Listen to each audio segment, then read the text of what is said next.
गुज़िश्ता 2 दिन से एक खबर ज़ेर गर्दिश है कि ईरान की आबदोज़ें ईरान पर होने वाले हमले में अमेरिका को ताबड़तोड़ जवाब दे सकती हैं। ईरान के पास मौजूद ये आबदोज़ें किन सलाहियतों की हामिल हैं? इनमें कौन-कौन से मिसाइल फ़िट किए जा सकते हैं और ये कैसे अमेरिका को जवाब दे सकती हैं? आमिर रज़ा से बात करते हैं। आमिर भाई, आपका ही एक वीलॉग था जिसमें आपने कुछ आबदोज़ों की बात की थी। ज़रा हमारे नाज़रीन को तफ़सील से बताइएगा कि ये आबदोज़ें कौन-सी हैं, इनकी ख़ासियत क्या है? देखिए, सबसे पहली बात तो ये है कि आप ईरानी बहरिया को आप अंडर एस्टिमेट ना करें। देखें, अगर एक के बाद दूसरा और दूसरे के बाद तीसरा बहरी बेड़ा भेजने की ज़रूरत महसूस हो रही है अमेरिका को, तो इसका मतलब ये है कि ईरान बहरी नुक्ता नज़र से एक अच्छी खासी मजबूत जो है बहरिया रखता है।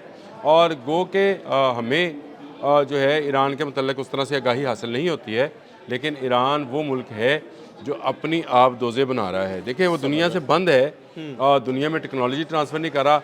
हमारे जहन में आता है कि यार तुर्की ये काम कर सकता है, हमारे जहन में आता है कि दूसरे कोई मुल्क काम कर सकते हैं।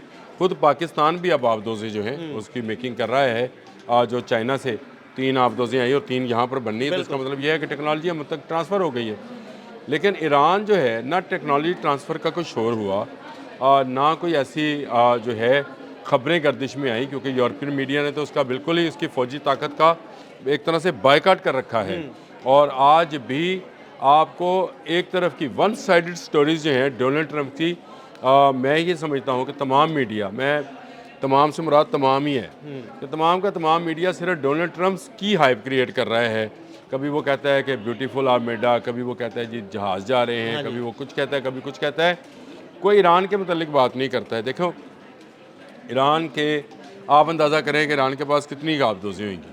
आमिर भाई, बिल्कुल इस चीज़ का अंदाज़ा नहीं है, क्योंकि मैंने मैं स्टडी मुझे भी भी नहीं किया और था, मुझे इसका बिल्कुल मुझे अंदाज़ा नहीं नहीं था। है। देखिए, ईरान के पास इस वक्त 30 प्लस आबदोज़ें हैं 30 प्लस? आमिर भाई, तो बहुत बड़ी तादाद है। और इनमें इनमें जो अहम बात है वो ये है कि इसमें ईरान मेड आबदोज़ भी शामिल है। सही।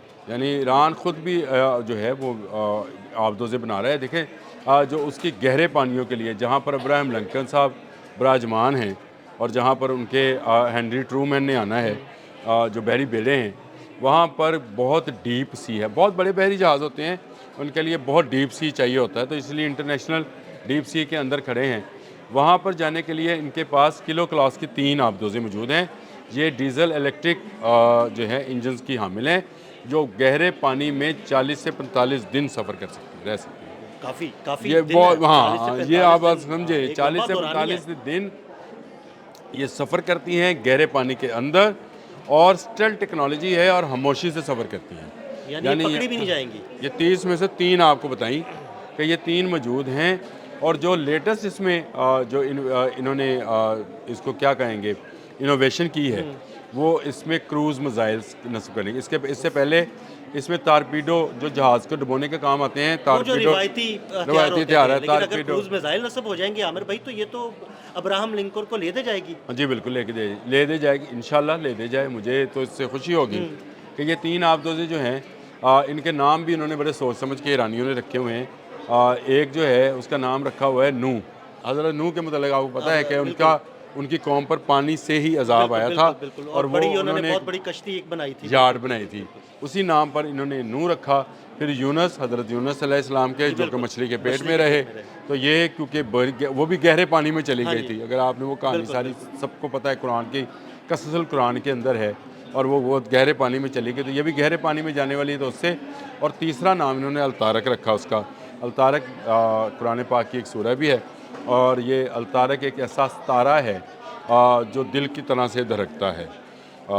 इसकी ऐसी आवाज़ आती है जैसे डोर के ऊपर आप नॉकिंग कर रहे हों, और ये दूसरे के दरवाजे पे नॉकिंग वाला मामला है। अलतारा का जिक्र इसलिए जो है करना ज़रूरी था। अब आ जाएँ, जो मैंने कहा कि ईरान अपनी आबदोज़ें भी डेवलप किए हैं उसने, और इसमें जो सबसे ख़तरनाक है वो गदीर के नाम पर है। ईद गदीर हम यहाँ पे अक्सर सुनते नहीं हैं। वाक़या गदीर जो हुआ था, जिसमें चादर में ढाँप लिया था अहले बैत को, और उसकी खुशी में हम भी लोग यहाँ पर मिठाइयाँ तकसीम करते हैं अहले बैत के हवाले से। तो ये इसका नाम भी गदीर रखा है, और इसमें क्रूज़ मिसाइल है। देखें, उसमें मैंने आपको बताया था कि उसमें इनोवेशन की है, लेकिन इसको बनाया ही क्रूज़ मिसाइल के ज़रिए है। इसमें जो इसकी टारपीडो ट्यूब्स हैं वो भी मौजूद हैं, और ये कम पानी में सफ़र करती है। यानी ईरान के अंदर, खलीज फ़ारस के अंदर अगर कोई जहाज़ आएगा जिसका इरादा अमेरिका बार बार कर रहा है, तो ये उसको डुबोने के काम आएंगी। इसमें जो क्रूज़ मिसाइल्स हैं वो है ही डिज़ाइन ही बहरी जहाज़ों को डुबोने के लिए किए गए हैं, यानी उसका और कोई मकसद नहीं है, वो सिर्फ बहरी जहाज़ों को डुबोएंगे। इसके अलावा छोटी आबदोज़ें हैं जी, नाहंग क्लास की एक आबदोज़ है, इसमें ये भी तादाद में बहुत ज़्यादा, ये क्योंकि ख़ुद इनकी अपनी बनाई हुई आबदोज़ें हैं तो इनकी तादाद में भी वो इजाफ़ा करते चले जाएँ। फिर इनकी एक जदीद आबदोज़ जो है वो अभी ज़ेर तकमील है, यानी उसको आप ये कह लें कि वो आज या कल या 2-4 दिनों में आपको ये ख़बर आ जाएगी कि बसात पानी में उतर गई। सही। ये बसात जिस दिन पानी में उतरेगी ये बहुत ख़तरनाक होगी, क्योंकि एक तो इसकी तादाद ज़्यादा होगी, दूसरा इसकी टेक्नोलॉजी ऐसी है कि इसको अमेरिकन आबदोज़ों को पकड़ना भी मुश्किल हो जाएगा, यानी उनके सेंसर्स, उनकी चीज़ें जो हैं वो इसकी स्टेल्थ टेक्नोलॉजी के आगे नहीं जाएंगी। ये इन्होंने टेक्नोलॉजी कहाँ से ली है या ख़ुद डेवलप की है, इस पर मैं भी अभी रिसर्च कर रहा हूँ कि बसात जो है ये क्यों इतनी अहम है। और ईरानी पासदारान इस्लाम जो हैं या ईरानी नेवी जो है वो ये कहती है कि ये हमारी फर्स्ट डिफेंस लाइन होगी। Very good. बसात, इसका नाम बसात बिछाई जाती है, जैसे इसकी तादाद का मैंने जिक्र भी इसलिए किया कि ये दुश्मनों के लिए एक बसात बिछाई जाएगी जिसमें आकर वो फंस जाएंगे। चक्रव्यूह कह लें, बसात कह लें, आप इसको कोई भी नाम, जाल कह लें, कोई भी नाम दे लें, लेकिन ये बसात नामी आबदोज़ जो है ये तकमील के आखिरी इतला तक, मेरे आने तक इतला तक, मेरी मालूमात तक कह लें, इतला क्या कहना, मालूमात तक कह लें कि ये तकमील के आखिरी मराहल में है। ये लॉन्च हुई तो शायद इब्राहिम लिंकन हो या हेनरी ट्रूमैन हो या बाकी उसके जहाज़ हों, वो तमाम के तमाम को पानी में पीछे हटना पड़ेगा। आमिर भाई, यानी खलीज फ़ारस से लेकर बहीरा अरब तक, दरमियान में खलीज उमान, दरमियान में आबनाए हरमज़, पानी कोई ऐसा नहीं जो इन आबदोज़ों से बच सके और कोई जहाज़ बच के उन पानियों में आ सके। देखिए, सबसे पहली बात तो यह है कि पासदारान इस्लाम या ईरान जो है ये अपनी मालूमात ही बहुत कम बाहर निकालता है। ये जो मैं बार बार कहता हूँ ना कि ढूंढना पड़ता है, सर्च करना पड़ता है, डीप सी उतरना पड़ता है, तब जाकर आपको ये मालूमात मिलती हैं। इसके अलावा हल कोई नहीं है हमारे पास कि ये ऐसी मिसाल जो हैं वो कायम करें। लेकिन ईरान से जितनी मालूमात बैरूनी दुनिया तक गई हैं वो जासूसी की वजह से गई हैं। लेकिन ईरान क्या कुछ करने जा रहा है, मैंने कल आपसे कहा था कि ये दूसरा, पहला सरप्राइज़ बॉक्स खोला, दूसरा खोला, आज मैं बसात नाम का तीसरा सरप्राइज़ बॉक्स खोल रहा हूँ आपके सामने कि ये तीसरा सरप्राइज़ बॉक्स है। देखिए ये किस दिन खुलेगा।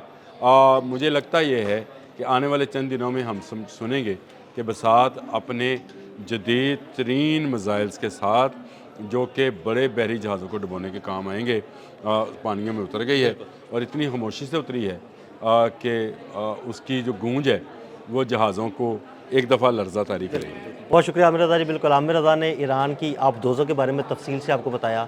अदील अहमद और आमिर रज़ा को इजाज़त दीजिएगा। अल्लाह हाफ़िज़।